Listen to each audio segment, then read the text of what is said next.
I don't believe that I am a female. I just want to look like one.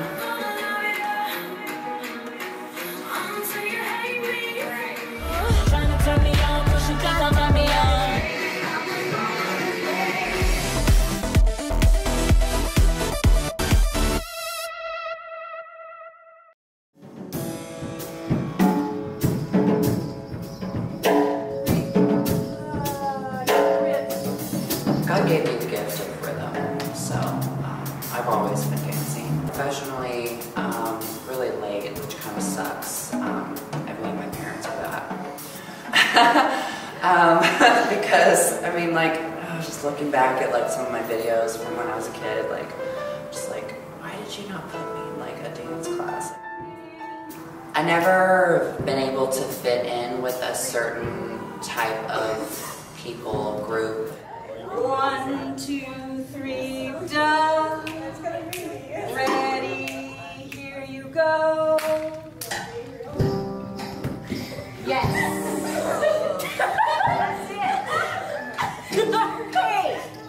Hey, seriously? So what I'm gonna do to start is just hand, foot. So it's gonna be like a little kite around the corner. Just go from foot to foot. Oh, guys, that's all. Yeah. Does that make sense?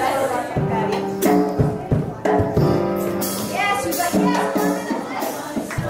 Sunshine, my only sunshine.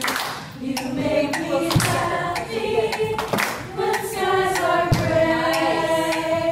You'll never know, dear, how much I love you. Please don't take my sunshine away. I've always felt feminine feelings. I've never had specific masculine traits. When I became a teenager, I realized what gay was, and that kind of made sense. It put a stamp on why I was always weird all the time. I always just wanted to feel more like one, not actually transition or be a real woman. It's confusing. A lot of people just think, well, if you're gonna be like this every day, why not just be a girl? The body that God gave me is a gift. I have a great body, so I love it. When I started becoming JJ, it made me feel complete. And a lot of us hide who we are for a long time because we're scared of people judging us. That was never the case. I knew that becoming who I really wanted to be was always going to be difficult, and it still is, and it always will be. But at the end of the day, if you can't love yourself, you can't love anybody else.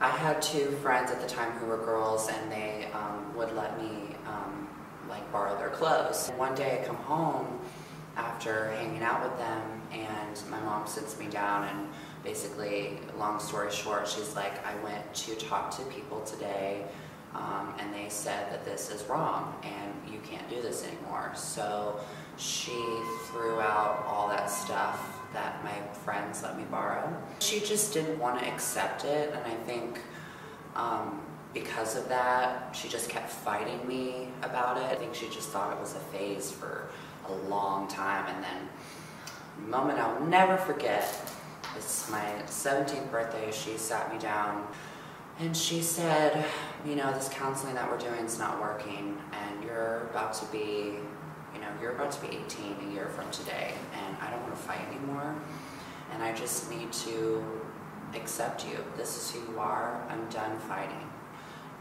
And ever since then, we've had a great relationship. She calls me she. When we're out in public, she never calls me by my legal name, which I absolutely cannot stand. My dad, on the other hand, just never really gave a crap. Before I came here, he said something to me. Would I like to have an only child who's a son who plays football? Absolutely. But I rather have you as my child, because I don't feel like if you were that, we wouldn't have these deep conversations. I wouldn't have this connection with you and understand you. I'm in Chicago. It's accepting. I don't get any disgusted looks, like people stare, but I don't get any like looks of disgust or judged or like hatred.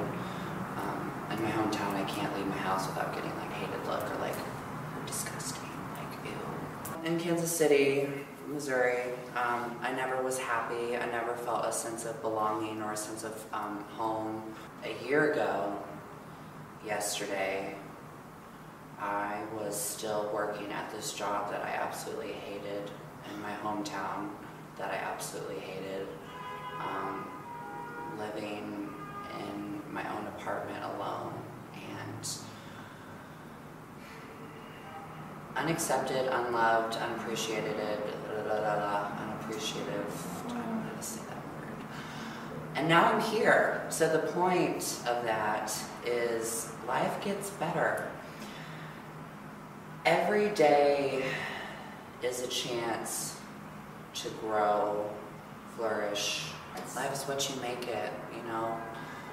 You think you're going through something for a long time, but in reality, things can change like that. Oh, hold up, I gotta see this. I hear you be the black, but I'm the like to keep the streets. Know this you the type that like to keep them on the leash.